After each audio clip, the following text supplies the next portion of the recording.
જય દ્વારકાધીશ, જય સોમનાથ।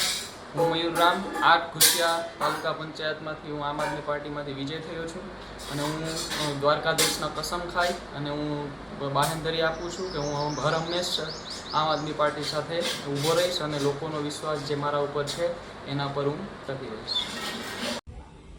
હું બોરવાઈથી આવું છું, કોળી સમાજના તાલુકામાંથી સુટાણું છે। હું ખોટું કરી નહીં કાંઈ, મારા કુળદેવીના નામ કોઈ વસ્તુ નહીં, હું ભેગો ભેગો જ રહેવાનું, ગમે એમ થઈ જાય તોય કોઈ વસ્તુ મારી માથે વિશ્વાસઘાત કરતા નહીં, ગમે એમ ભલે થઈ જાય, કોઈ હું પૈસા લાલચમાં નહીં જાઉં, કોઈ વસ્તુમાં હું નહીં જાઉં।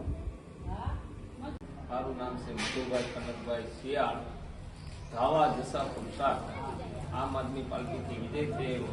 હું જનતાનો વિશ્વાસ નહીં કરું, ભગવાનની સાક્ષીએ સોગંદ ખાઓ કે પૂરી ઈમાનદારીથી આમ આદમી પાર્ટીનો સાથ ક્યારેય નહીં કરું। હું જસ્મીન પટેલ આમરસ બેઠક ઉપરથી આમ આદમી પાર્ટીમાંથી વિજેતા થયેલ છું। પાટીદાર સમાજના એક જવાબદાર વ્યક્તિ તરીકે મારા ઈષ્ટની સાક્ષીએ હું વચન આપું છું કે હું પાર્ટી સાથે ગદ્દારી નહીં કરું અને પ્રજાનો વિશ્વાસ નહીં તોડું। તારડાની પરિસ્થિતિથી સૌ લોકો વાકેફ છુઓ, બરાબર? એટલે કોઈ પણ લોકોએ કોઈ પણ વાતમાં કે કોઈ પણ ભ્રમમાં આવવાની જરૂર નથી। અમે બધા એક જ છીએ અને એક જ રહેવાના, આવો હું વિશ્વાસ આપું છું। નમસ્કાર મિત્રો, હું ચિત્રાવળ તાલુકા પંચાયત સીટ ઉપર મારા ઘરના એટલે કે ઉષા દિનેશ બાકુ પ્રજાએ સવલત મત આપી અને વિજય બનાવ્યો, તેના પ્રતિનિધિ તરીકે હું આમ આદમી પાર્ટીમાં અત્યારે શું કાયમી રહેવાનો અને પ્રજા સાથે કે અન્ય કોઈ પણ જાતનો હું દગો કરવાનો નથી। જેથી હું ભગવાન શ્રી કૃષ્ણ ઈષ્ટદેવના સોગંદ ખાઈને કહું છું કે ગમે તેવી લાલચ આવે ને આવી છે ઓફર ભારતીય જનતા પાર્ટીમાંથી કે પ્રમુખ તમે, મારે પ્રમુખ બનવું નથી। હું આમ આદમી પાર્ટીનો સૈનિક છું ને સૈનિક રહેવાનો। ભારત। નમસ્કાર, જય હિન્દ। હું વિજય હિરપરા, આમ આદમી કાર્યકર તાલાળા।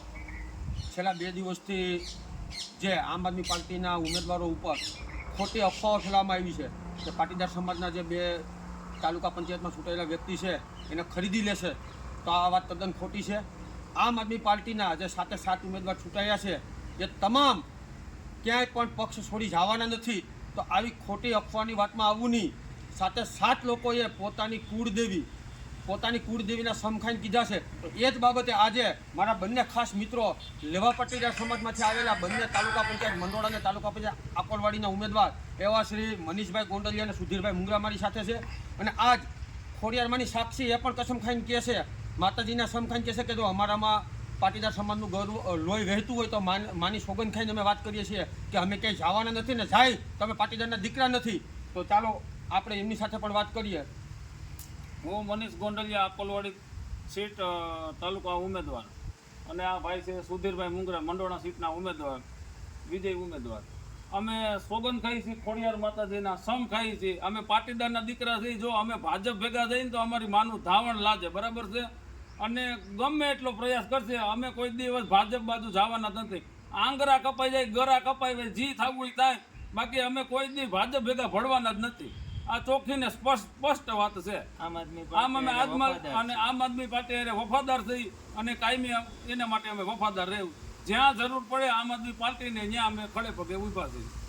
એટલું કહીને હું વિરમું છું। ચૂંટણી પૂરી થઈ અને ભાજપ એના ઓરિજિનલ રંગમાં આવી ગયું। છેલ્લા 2 દિવસથી ઓખા મંડળની અંદર વેરાન જગ્યાઓમાં આવેલા ધાર્મિક સ્થળો પાડવાની શરૂઆત કરી અને દાદાનું બોલડોઝર ફરી વળ્યું, આવા હેડિંગો આવે છે। સવાલ એ છે કે વેરાન જગ્યામાં જે ધાર્મિક સ્થળો છે એ જમીન કિંમતી છે કે દ્વારકા શહેરની અંદર ભાજપના નેતાઓ જે દબાવીને બેઠા છે એ જગ્યા કિંમતી છે? દ્વારકા શહેરની અંદર જ્યાં 1 ફૂટ કે 1 વારનો ભાવ લાખો રૂપિયા જે છે એ જમીન ભાજપના નેતાઓની દુકાનો છે, ભાજપના નેતાઓની ઓફિસો છે, ભાજપના નેતાઓના બંગલાઓ છે, ભાજપના નેતાઓની હોટલો છે, ભાજપના નેતાના હોટલના પાર્કિંગો છે। એ કેમ પાડવામાં નથી આવતું? ત્યાં એ સરકારી જગ્યા કેમ આ દાદાના બુલડોઝર જે ફેરવે છે એમને કેમ નથી દેખાતી? માત્ર લોકોના ધાર્મિક સ્થળો, એ રામદેવ પીરનું મંદિર હોય કે ક્યાંક દરગાહ હોય, એ જ કેમ દેખાય છે? ધર્મ લોકોની આસ્થા સાથે જો સરકારી જગ્યાની કિંમત જ મહત્વની હોય, સરકારી જગ્યા જ મહત્વની હોય, તો દ્વારકા શહેરની અંદર ભાજપના નેતાઓની ઓફિસો, દુકાનો, બંગલાઓ, પાર્કિંગો, હોટલો બધું જ ગેરકાયદેસર છે, સરકારી જમીન ઉપર છે. એને કેમ પાડવામાં નથી આવતું? માત્ર અને માત્ર ધર્મ સાથે ખિલવાડ કરવો આ જ ભાજપની રમત છે. અને ભાજપને, દાદાને બહુ ચેલેન્જ સાથે હું કહું છું કે જો કિંમતી સરકારી જગ્યા અને સરકારને સરકારી જગ્યા એટલી જ વાલી હોય તો શરૂઆત દ્વારકામાં ભાજપના નેતાઓ જે દબાણ કરીને બેઠા છે ત્યાં બુલડોઝર મોકલવામાં આવે. જોઈએ દાદામાં કેટલી હિંમત છે.